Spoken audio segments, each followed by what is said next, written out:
Now, our first speaker seems to be ready. I would like to call the first speaker. The first speaker is Ms. Hinako Ueki from Keio University, ESS. The title of her speech is Silent but Loud.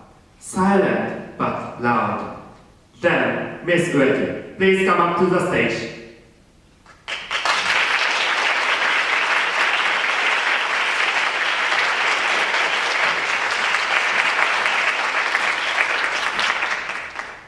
Thank you, Masters of Ceremonies, honorable judges, timekeepers, and a questionnaire. Good afternoon, ladies and gentlemen. You're talking excitedly about the things you did over the summer and your amazing university life. Your friend appears to be paying attention, so he becomes satisfied and keep on talking. After a moment, you decide to take a look at the expressions of your friend, and you start thinking, oh my god, is she really enjoying my story? This is one extreme example, but I find it very common that Japanese people are not expressive of their feelings in their communication. So today, I'm standing here to remind you, everyday speakers and listeners, that your facial expressions can speak louder than your words. I hope this speech will become an opportunity for you to reconsider your facial expressions and to think about the importance of facial expressions for better communication. To start with, what roles do facial expressions play? Facial expressions are one kind of nonverbal communication that includes smiling, frowning, eye-rolling, winking, scowling, and more. They all reinforce the spoken words and help us understand people's true emotions. Albert Mehrabian, an American psychologist, states in his theory that our communication consists of 7% literal, 38% vocal, and 55% visual information. Therefore, it is not too much to say that facial expressions play the most significant role in making ourselves understood. As you may have already guessed, Japanese people tend to be very controlling in their facial expressions. According to Adam Komisarov, a professor of intercultural communication, Japanese people not only hide their negative emotions, but also their positive emotions as well. When they're feeling irritated or disappointed, they try to make themselves calm and keep their negative emotions to themselves. Even when they're happy, they're still somewhat reserved. I'm sure many of you can easily imagine these situations. Why is this? This is because Japanese people tend to believe in the beauty of controlling their emotions. We are not comfortable expressing our feelings to others since it has the risk of creating a disagreement or a conflict in the worst case. In other words, maintaining harmony is more important than expressing true self for many of us. As a result, hiding emotions to avoid conflicts are prominent among Japanese people today. However, if this phenomenon continues, the chances of misunderstanding one another will increase. As the Ministry of Justice shows, the number of foreigners visiting Japan are increasing every year. In this globalized society, if we do not express our thoughts through our facial expressions, people from different countries would not understand you. It would be impossible to interpret one's real thoughts behind the words. Misunderstandings can cause major disadvantages for you, and eventually worsen your relationship in the future. To be honest, I've never really thought about this, until I actually experienced this myself. When I studied abroad at elementary school, we had a lot of group activities. My friends and I were in the same group, and were deciding our parts for the group project.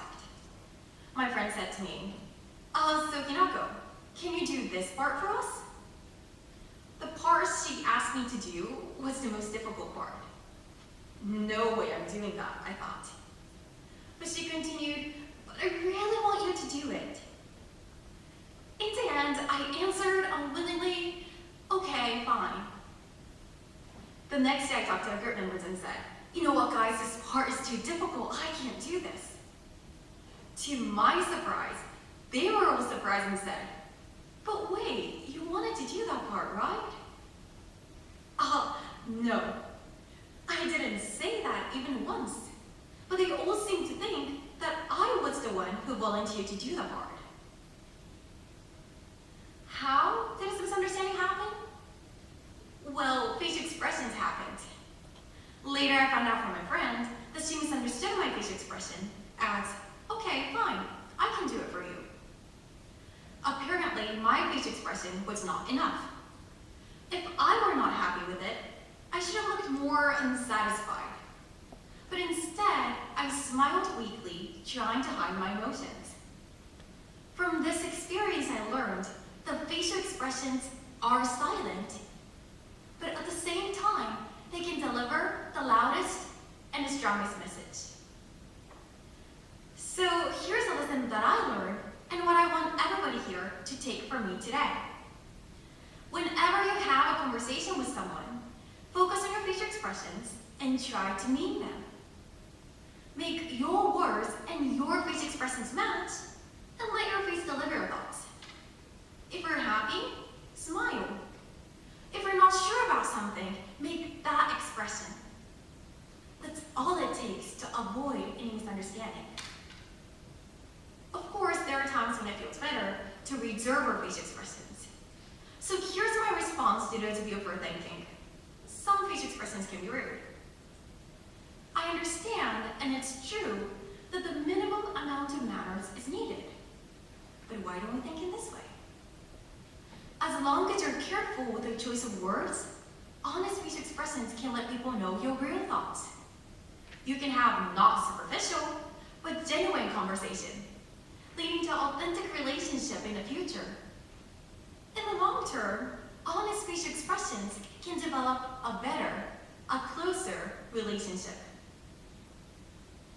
Now, I'm inviting all of you to take this opportunity to think once again about your facial expressions. Words are important indeed, but remember, our communication is highly dependent on our visuals. Why don't we grasp the fact that our facial expressions can speak hundreds of thousands of words? Why don't we make the best out of our facial expressions and achieve better relationships? So, ladies and gentlemen, the speakers and the listeners, please remember the most important factor in communication? It's always silent, but always loud. Thank you very much.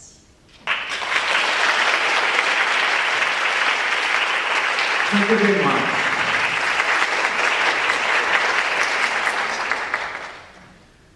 Now, it is time for the questions and answers.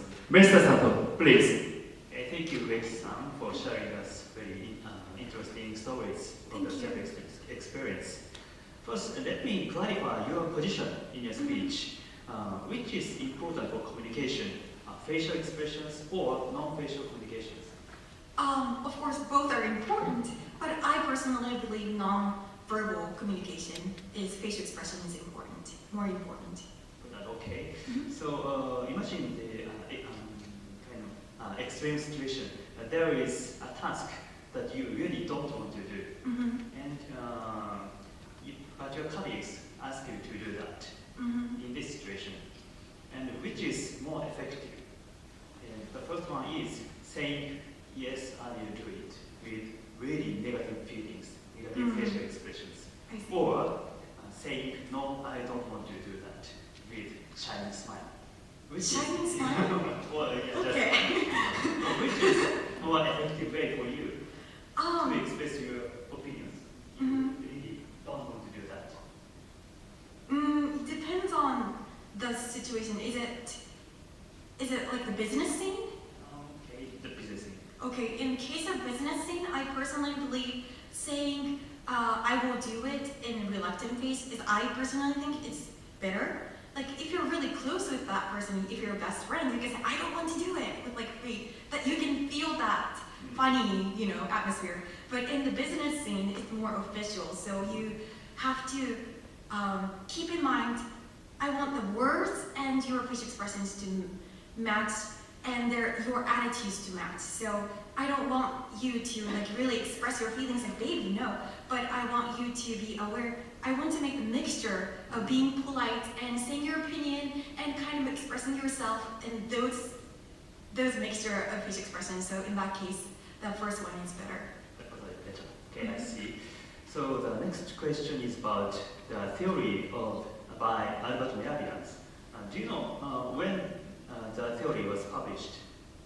I'm sorry, when the theory of Mehrabian was published?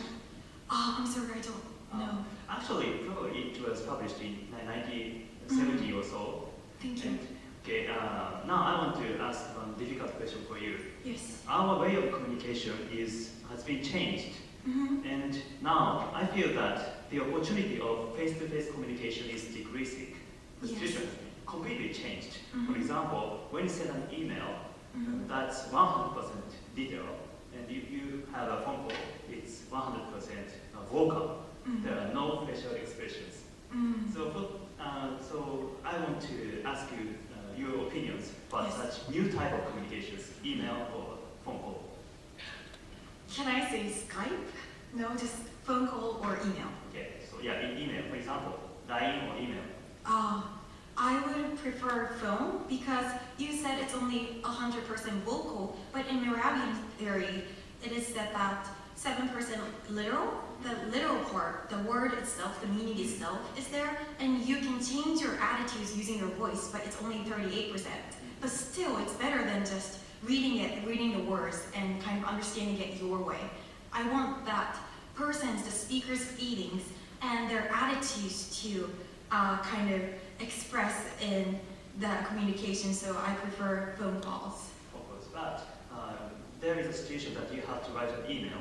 Mm-hmm. You can't use any facial expressions. Mm-hmm. So to send an email and to say no, Mhm. what will you do that politely? That's a difficult question, but if I were in that situation, I would use those emojis because there are so many different types. But once again, I think that's not the best way. So, but my personal answer is using emojis and kind of using your words carefully. Okay, I will use emoji to my surprise. Thank you. Okay, thank you very much. Yeah, thank you very much. Thank you very much, Mr. Sato and Ms. Ueki.